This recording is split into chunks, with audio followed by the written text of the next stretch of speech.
ഉപതെരഞ്ഞെടുപ്പ് നടക്കാനിരിക്കുന്ന ചേലക്കര നിയോജക മണ്ഡലത്തിൽ ബി.ജെ.പിയുടെ മഹിളാ സംഘടനയായിട്ടുള്ള മഹിളാ മോർച്ചയുടെ വലിയ രീതിയിലുള്ള സേവന പ്രവർത്തനങ്ങൾ ഇപ്പോൾ നടന്നുകൊണ്ടിരിക്കുകയാണ്. മഹിളാ മോർച്ച ഇപ്പോൾ ഇവിടെ ഒരു പാവപ്പെട്ട കുടുംബത്തിന് ഒരു വീട് നിർമ്മിച്ച് നൽകിയിരിക്കുകയാണ്. വലിയ രീതിയിലുള്ള ഒരു തയ്യാറെടുപ്പ് നിയമസഭാ ഉപതെരഞ്ഞെടുപ്പിന് മുന്നോടിയായിട്ട് തന്നെ ബി.ജെ.പിയുടെ എല്ലാ കാര്യങ്ങളും സെറ്റ് ചെയ്തിരിക്കുന്നു എന്നുള്ളതിൻ്റെ ഒരു ഭാഗമായിട്ട് വേണം ഇതിനെ നമുക്ക് കണ്ട് മനസ്സിലാക്കാൻ. മഹിളാ മോർച്ചയുടെ ചേലക്കര നിയോജക മണ്ഡലത്തിൻ്റെ കാര്യകർത്താക്കൾ നമ്മോടൊപ്പം ഈ ഒരു സമയത്ത് ചേരുകയാണ്. ചേച്ചി നമസ്കാരം. നമസ്കാരം. പേരെന്തായിരുന്നു? ജിജി. സംഘടനാ ചുമതല എന്താണ്? മഹിളാ മോർച്ച മണ്ഡലം പ്രസിഡന്റാണ്. ചേലക്കര. ചേച്ചി, ഇങ്ങനെ ഒരു സേവന പ്രവർത്തനം ചെയ്യാനുണ്ടായ പ്രധാനപ്പെട്ട കാരണം എന്തായിരുന്നു? നമ്മുടെ പാർട്ടിയുടെ കണ്ണേട്ടൻ, അതായത് മണ്ഡലം പ്രസിഡന്റ് സ്ഥാനമേറ്റതിന് ശേഷം ഞങ്ങൾ പഴയന്നൂർ വെള്ളാർകുളത്തുള്ള നിഷ ശശി ദമ്പതികൾക്ക് 3 പെൺകുട്ടികളുമായിട്ട് താമസിക്കാൻ തീരെ സാഹചര്യമില്ലാത്ത ഒരവസ്ഥയാണെന്നും പിന്നെ ഒന്ന് വന്ന് കണ്ടു നോക്കണമെന്നൊക്കെ ഇവിടെയുള്ള നമ്മുടെ സംഘടനയിലുള്ള പ്രവർത്തകർ പറഞ്ഞു. അങ്ങനെ നമ്മളിവിടെ വരികയും ഇവരുടെ സാമ്പത്തിക സ്ഥിതിയും എല്ലാം വളരെ മോശമായതുകൊണ്ടും താമസിക്കാൻ ഇടമില്ലാത്തതുകൊണ്ടും ഞങ്ങളത് അങ്ങനെ മണ്ഡലം പ്രസിഡന്റ് മഹിളാ മോർച്ചയുടെ നേതൃത്വത്തിൽ അങ്ങനൊരു തീരുമാനം ചെയ്തതാണ്. ഇതിനു മുന്നേ എന്തെങ്കിലും ഈ ഒരു സംഭവം അറിഞ്ഞിരുന്നോ? ഏതെങ്കിലും സാഹചര്യത്തിൽ സോഷ്യൽ മീഡിയ വഴിയോ അങ്ങനെ എന്തെങ്കിലും മറ്റാരെങ്കിലും അറിയിച്ചതാണോ ഇങ്ങനൊരു ഈ കുടുംബത്തിൻ്റെ അവസ്ഥ? ഇതിനു മുന്നേ അറിഞ്ഞിരുന്നു പലരും, പക്ഷെ ഞാൻ ഈ സ്ഥാനം ഏറ്റെടുത്തതിന് ശേഷമാണ് ഇത് എൻ്റെ ശ്രദ്ധയിൽ പെട്ടത്. ഇപ്പോൾ നിയമസഭാ ഉപതെരഞ്ഞെടുപ്പ് നടക്കാനിരിക്കുകയാണ് ചേലക്കര. എത്രത്തോളം ഉണ്ട് പ്രവർത്തന കാര്യങ്ങളൊക്കെ? മഹിളാ മോർച്ച എല്ലാ സ്ഥലങ്ങളിലും പ്രവർത്തന രംഗത്തേക്ക് മുന്നിട്ട് ഇറങ്ങുന്നുണ്ടോ? തീർച്ചയായിട്ടും നല്ല ആക്റ്റീവായിട്ട് മഹിളാ മോർച്ച ചേലക്കര മണ്ഡലത്തിലെ എല്ലാ പഞ്ചായത്തുകളും നല്ല രീതിയിൽ വർക്ക് ചെയ്യുന്നുണ്ട്. ഈ പാർലമെന്റ് തെരഞ്ഞെടുപ്പ് ഉണ്ടായിരുന്നല്ലോ, ആ സമയത്തൊക്കെ എങ്ങനെയായിരുന്നു പ്രവർത്തനങ്ങൾ? ഇവിടെ അതും നല്ല രീതിയിലുള്ള പ്രവർത്തനങ്ങൾ തന്നെയായിരുന്നു. എല്ലാ പഞ്ചായത്തിലും വാർഡുകളിലും ബൂത്തുകളിലെല്ലാം ഞങ്ങൾ സ്ക്വാഡ് പോലെ ഇറങ്ങിയിട്ടൊക്കെ വർക്ക് ചെയ്യാറുണ്ട്. എല്ലാ ഇലക്ഷനും അങ്ങനെ തന്നെയാണ് ചെയ്യാറ്. ഇപ്പോൾ നിലവിലെ സാഹചര്യം ഇവിടെ ചേലക്കരയിൽ ബി.ജെ.പിക്ക് അനുകൂലമാണോ? തീർച്ചയായും. കാരണം എന്താണ്? കാരണം ബാക്കിയുള്ള രാഷ്ട്രീയ പാർട്ടികളെക്കാട്ടിലും എത്രയും പൊതുജനങ്ങളുടെ ഉള്ളിൽ മോദി എന്ന് പറയുന്ന ഒരു പ്രഭാവം തീർച്ചയായിട്ടും ഉണ്ട്. പിന്നെ ഭാരതീയ ജനതാ പാർട്ടിക്ക് ഈ കാലഘട്ടം അനുകൂലമാണെന്നാണ് എൻ്റെ വിശ്വാസം. ഇവിടെ ചേച്ചി നമസ്കാരം. നമസ്കാരം. ചേച്ചി പേരെന്തായിരുന്നു? എൻ്റെ പേര് ആശാദേവി. എന്താണ് ചുമതല? എന്താണ്? ഞാൻ പഴയന്നൂർ ബ്ലോക്ക് മെമ്പറാണ്, തിരുവിലാമല കണിയാർക്കോട് ഡിവിഷൻ്റെ. ഓക്കെ. ഇവിടെ ബി.ജെ.പിയുടെ നിലവിലെ പ്രവർത്തനങ്ങളിൽ വലിയ രീതിയിലുള്ള മാറ്റങ്ങൾ ഉണ്ടായിട്ടുണ്ടോ ഇപ്പോൾ ഈ ഇലക്ഷന് തൊട്ട് മുന്നോടിയായിട്ട്? വളരെയധികം മാറ്റങ്ങൾ ഉണ്ടായിട്ടുണ്ട്. ഞങ്ങൾക്ക് ഒരുപാട് നന്നായിട്ട് വർക്ക് ചെയ്യാൻ സാധിച്ചിട്ടുണ്ട്. ഇപ്പോൾ ഈ മഹിളാ മോർച്ചയുടെ സേവന പ്രവർത്തനങ്ങൾ ഇപ്പോൾ അതിൻ്റെ ഭാഗമായിട്ട് ഇപ്പോൾ ഒരു വീട് നിർമ്മാണം, അതിൻ്റെ പൂർത്തീകരണം എല്ലാം കഴിഞ്ഞു, താക്കോൽദാനം നടക്കുന്നൊരു സാഹചര്യമാണ്. എത്രത്തോളം വലിയ പ്രതീക്ഷകളുണ്ട് ചേലക്കരയിൽ? ചേലക്കരയിൽ ഇപ്രാവശ്യം നല്ല പ്രതീക്ഷയാണ് ഞങ്ങൾക്ക് കിട്ടുന്നുള്ളതിൻ്റെ. ഇതിൻ്റെ വീടിൻ്റെ ഭാഗമായിട്ട് മാത്രമല്ല, പൊതുവെ എല്ലാവരും നല്ല രീതിയിൽ പ്രവർത്തനങ്ങൾ നടത്തുന്നുണ്ട്. ഇപ്പോൾ ബി.ജെ.പിക്ക് ഇങ്ങനെ ഒരു വിജയ സാധ്യത ഉണ്ടെന്ന് നിങ്ങൾ പറയുന്നത്, അതിൻ്റെ പ്രധാനപ്പെട്ട കാരണം എന്താണ്? പ്രധാനപ്പെട്ട കാരണം ഞങ്ങൾ ഇപ്പോൾ ബൂത്ത് മുഖാന്തരം വാർഡ് വഴി അങ്ങനെയൊക്കെ ഞങ്ങൾ നന്നായിട്ട് വർക്ക് ചെയ്യുന്നുണ്ട്. അതുകൊണ്ട് തന്നെ ഞങ്ങൾക്ക് നല്ലൊരു ആത്മവിശ്വാസം ഉണ്ട്, കിട്ടുന്നുള്ള പ്രതീക്ഷ. ഇപ്പോൾ ഇവിടുത്തെ കെ രാധാകൃഷ്ണൻ എന്ന് പറയുന്ന ഇവിടുന്ന് വിജയിച്ചു പോയ എം.എൽ.എ ഉണ്ടല്ലോ, അദ്ദേഹം ഇപ്പോൾ MP ആയിട്ട് മാറിയിരിക്കുകയാണ്. MLA സ്ഥാനമൊക്കെ ഇപ്പോൾ രാജിവെച്ചു, എല്ലാം സംവിധാനങ്ങളിൽ നിന്ന് മാറിയിരിക്കുകയാണ്. അപ്പോൾ നിലവിൽ അദ്ദേഹത്തിൻ്റെ കഴിഞ്ഞ കുറേ വർഷങ്ങളായിട്ടുള്ള പ്രവർത്തനങ്ങൾ ചേലക്കര മണ്ഡലത്തിന് എന്തെങ്കിലും പ്രയോജനകരമായിട്ടുള്ള കാര്യങ്ങൾ ഉണ്ടായിട്ടുണ്ടോ? പ്രത്യേകിച്ച് പ്രയോജനം എന്ന് പറയാൻ മാത്രമൊന്നും ഉണ്ടായിട്ടില്ല. എന്നാൽ അവരുടേതായ ആൾക്കാർ അങ്ങനെയുള്ള കാര്യങ്ങളൊക്കെ ഭംഗിയായിട്ട് കൊണ്ടു നടക്കുന്നുണ്ട്. ഇപ്പോഴത്തെ മന്ത്രിയായത് ഇതിക്ക് നോക്കുമ്പോൾ ആദ്യത്തെക്കാളും ഒരു പുരോഗമനം ഇപ്പോഴും ഉണ്ടായിട്ടില്ല. ഇപ്പോൾ ഈ മറ്റ് മണ്ഡലങ്ങളോ അല്ലെങ്കിൽ മറ്റ് ടൗൺ ഏരിയകളൊക്കെ നോക്കിയാൽ ചേലക്കര വലിയ രീതിയിൽ പിന്നിൽ നിൽക്കുന്ന ഒരു നിയോജക മണ്ഡലമാണ്. വികസനത്തിൻ്റെ ഒരു വിഷയമെടുത്ത് നോക്കുന്ന സമയത്ത് വികസനത്തിൻ്റെ കാര്യങ്ങൾ നോക്കുമ്പോൾ എന്താണ് അഭിപ്രായം?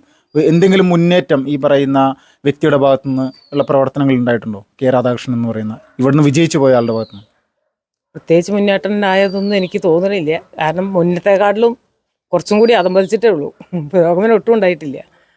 ചേട്ടാ നമസ്കാരം. നമസ്കാരം. ചേട്ടാ പേരെന്തായിരുന്നു? വിജിത്ത് വാര്യർ. സംഘടനാ ചുമതല എന്താണ്?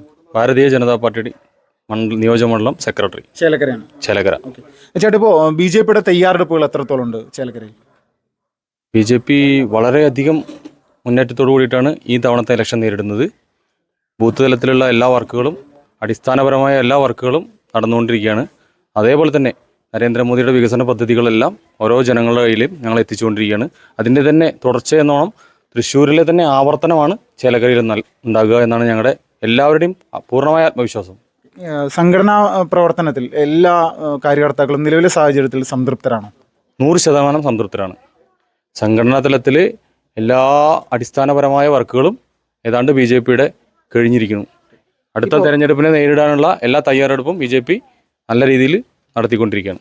കെ രാധാകൃഷ്ണൻ എന്ന് പറയുന്ന നിലവിൽ ഇവിടുത്തെ MLA ആയിരുന്ന വ്യക്തി, അല്ലെങ്കിൽ അദ്ദേഹം ദേവസ്വം മന്ത്രി കൂടിയായിരുന്നു. അപ്പോൾ അദ്ദേഹം MP ആയി മാറിയിരിക്കുകയാണ്. അദ്ദേഹത്തിൻ്റെ ഈ കഴിഞ്ഞ കുറേ വർഷങ്ങളായിട്ടുള്ള പ്രവർത്തനങ്ങളിൽ ചേലക്കരയിൽ എന്തെങ്കിലും കാര്യമായിട്ടുള്ള വികസന പ്രവർത്തനങ്ങൾ ഉണ്ടായിട്ടുണ്ടോ? 100% അദ്ദേഹം MLA ആയിരുന്ന കാലഘട്ടത്തിലും അത് കഴിഞ്ഞ് മന്ത്രി, സ്പീക്കർ എന്ന കാലഘട്ടത്തിലൊക്കെ വളരെ പരാജയമാണ് ചേലക്കര നിയോജകമണ്ഡലത്തിൽ ഉണ്ടായിട്ടുള്ളൂ. ഉദാഹരണം വളരെ ചെറിയ തോതിൽ പറയുകയാണെങ്കിൽ കൊണ്ടാഴി എന്നൊരു പ്രദേശം, കൊണ്ടാഴി പഞ്ചായത്ത് ഒറ്റപ്പാലത്തിനോട് ബന്ധപ്പെടുന്ന ഒരു പ്രദേശമാണ്. അവിടുത്തെ റോഡുകൾ അന്ന് 10-12 വർഷങ്ങൾക്ക് മുമ്പ് ഉദ്ഘാടനം നടക്കുമ്പോൾ തന്നെ പറഞ്ഞ സ്റ്റേറ്റ് ഹൈവേ പ്രഖ്യാപിച്ച റോഡായിരുന്നു. അന്ന് അച്യുതാനന്ദൻ സർക്കാരുള്ള കാലത്തായിരുന്നു അതിൻ്റെ ഉദ്ഘാടനം ഉണ്ടായിരുന്നു. അന്ന് പ്രഖ്യാപിച്ച ആ റോഡ് ഇന്നും ഒരു യാത്രാ ദുരിതമായിട്ട് ജനങ്ങൾക്ക് അനുഭവിച്ചു കൊണ്ടിരിക്കുന്ന ഒരു പഞ്ചായത്താണ് കൊണ്ടാഴി.